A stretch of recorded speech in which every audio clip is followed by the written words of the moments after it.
Good morning. I'm Dr. Shikha Kapoor, a professor of human resource and organization behavior in Amity International Business School, Amity University, Noida. So, I will be talking today about Module 5, that is ethics and social responsibility. Now, what do you understand by ethics? Now, ethics is concerned with the discipline of of the right and the wrong conduct of individual. Now, we say we have to be ethical, the individual ethical. We have the organization who has to be ethical. In modern times, where problems in businesses are there, which are more concerned with the term of fair price, right product, and also proper quality.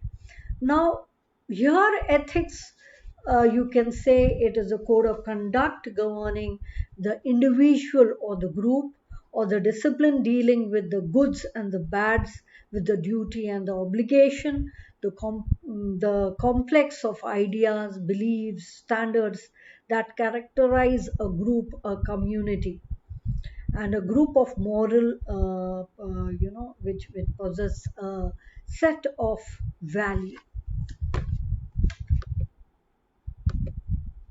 Now, what do you really mean by ethics? It is derived from the Greek word ethikos, means the character or manners, the signs of character of a person expressed in the right and wrong conduct or action. So it is also set of moral principle which prescribing the codes, the good and the right and the bad and the wrong. So ethics is the moral, the principles, the honesty, the right, the fairness, responsibility, conscience, the choice, the value, the integrity. So there has to be individual ethics also has to be there. An organization, if you're working in an organization, the organization has to behave in an ethical way with the employees. So unethical behavior, what does it mean? It is action that don't conform to the acceptable standard of business operations. In an organization, there are individuals, there are groups, and the whole organization, where ethics can be termed as a science of character of person expressed as right or wrong conduct or action.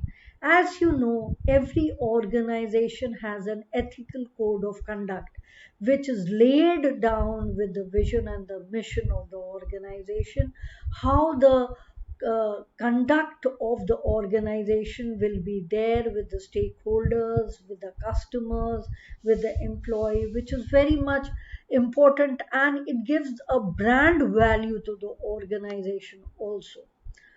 Now, what are the objectives of ethics? If we say that it studies the human behavior and makes evaluative assessment about them as moral and immoral.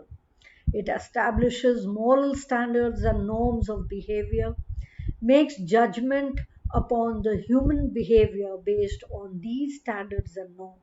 So, norms and standards which are more important, and judgment is made of the as per the norms and standards. So there have to be a moral behavior of conduct for each employee in an organization, and an individual also has to conduct in a certain way, so that yeah, every employee has a certain ethical code of conduct.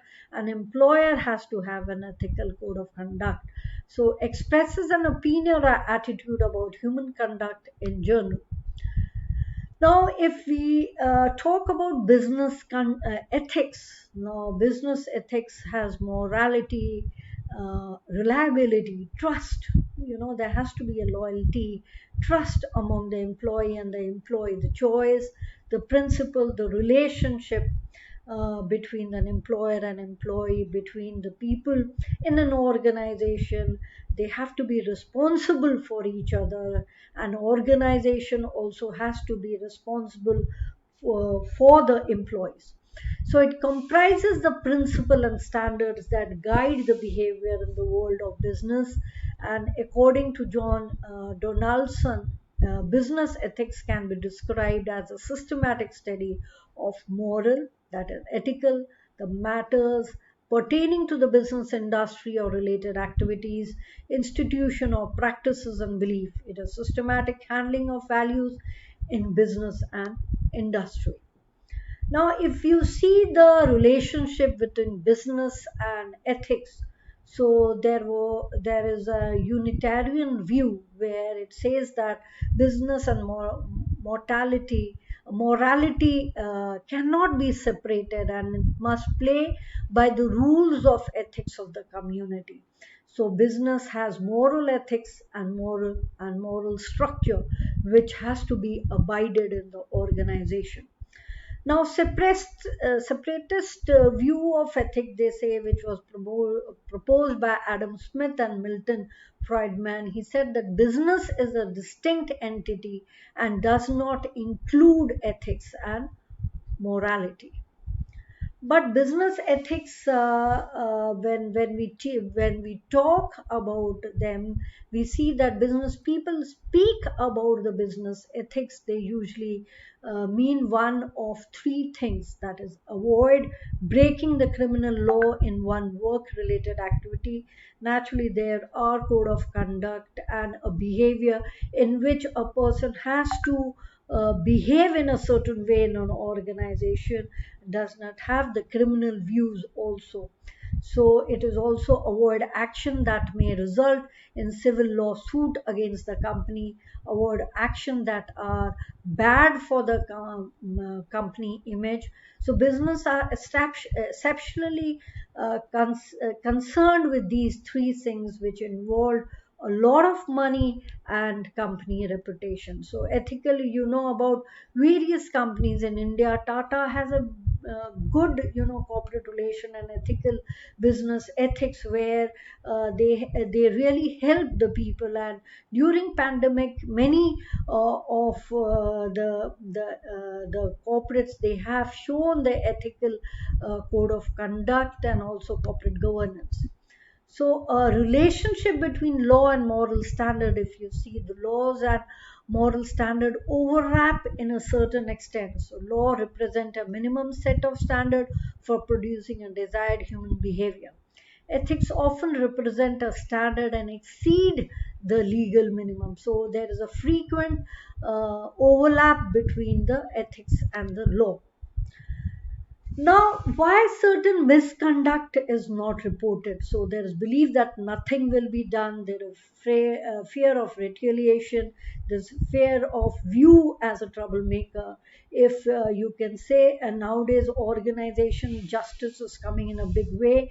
There are grievance committees, and there are committees governing even for the sexual behavior, and also about if any person is becoming a troublemaker or sexual harassment. So there are different cells which are made for organizations such justice. For proper ethical behavior to be shown by the company. So success here is the fairness, the quality, the honesty, and the team spirit. Why ethical behavior is important? We say business is a subsystem of society. It empowers all stakeholders concerned, reduction of the cost of friction with the social environment, important for organization leaders because they influence the ethical climate for the rest. So you can say that when ethics is concerned, so it has a great value for the company, because I earlier also said that brand value of uh, of a company is by having a proper ethical behavior for the people and for the stakeholders also, and for the customers, you can say. Why ethical problems occur is it occurs because of personal gains of certain management people or the employers, or individual values widely differ with the organization goals.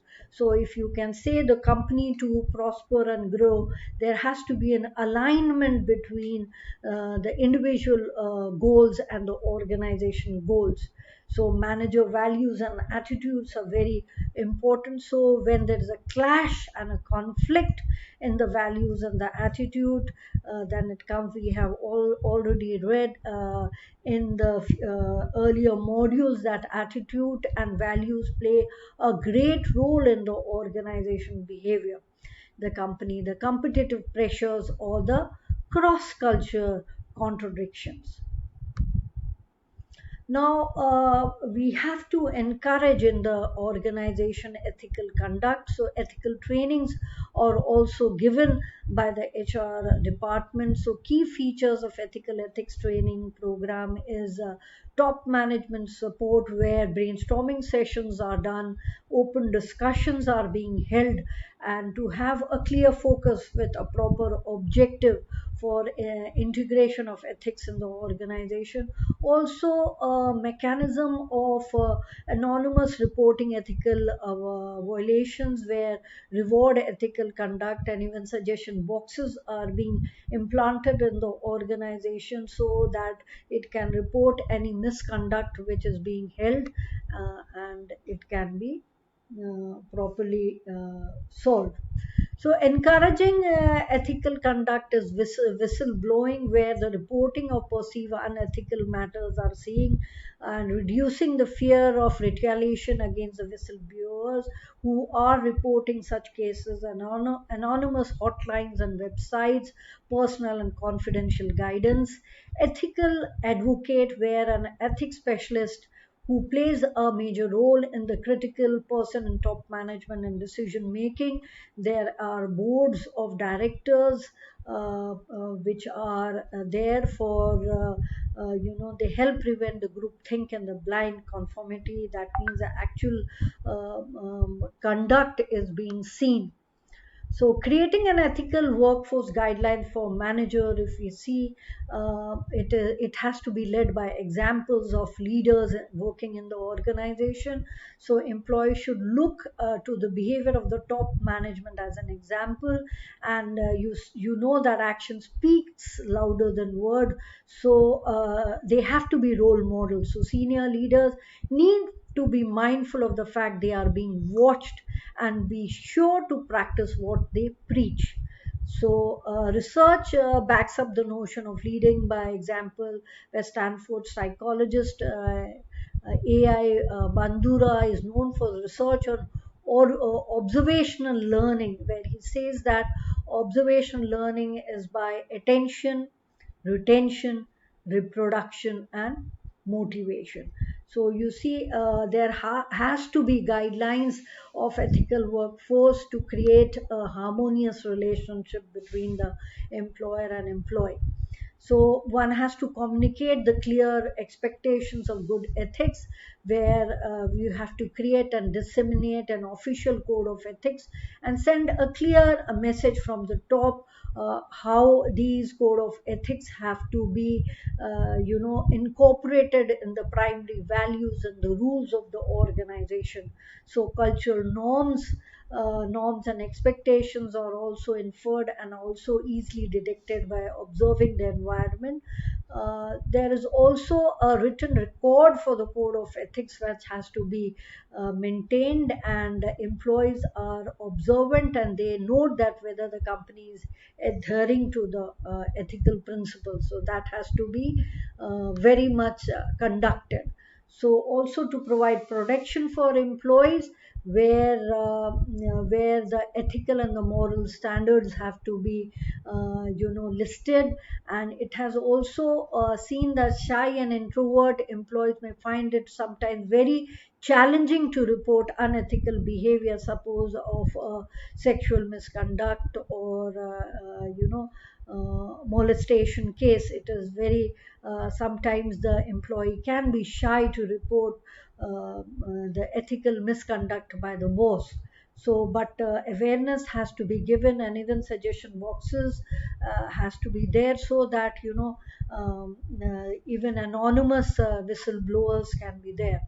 And also sometimes the employees feels that reporting this kind of behavior, they will get punishment and losing the job. So there is a third party like ethics counselor, ethic officers, which are helpful in such situations, and they can get the tools and resources to help in the consultation and investigation of the complaint about the ethical behavior.